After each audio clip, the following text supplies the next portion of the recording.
Depression could be a hard thing to handle.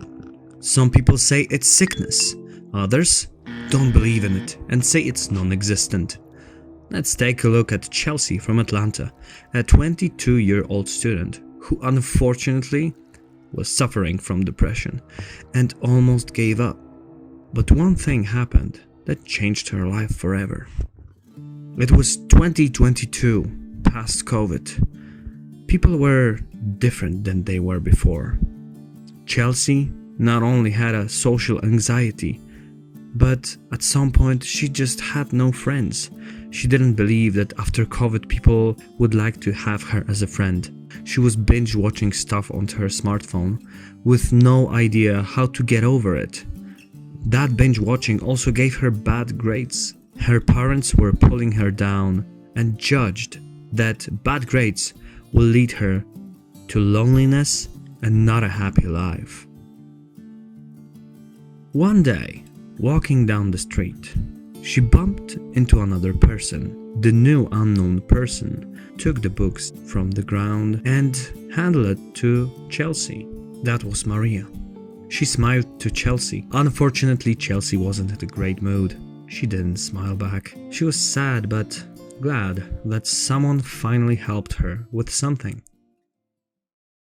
Maria invited her for a drink because she saw something in Chelsea that she had herself. 1 year ago, she was too suffering from depression. After a couple times, finally Chelsea agreed to meet with Maria.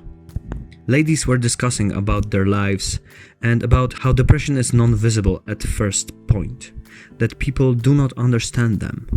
They were talking about Maria's past, and finally Chelsea, facing her social anxiety, listened to Maria and thought that she finally can relate to someone. Maria told her that depression is a sickness, and with all the sicknesses it takes time to get over it and needs special help. But firstly, we need to believe and act on it. So Chelsea wrote a number of things that she wanted to do to try to finally gain trust back in herself.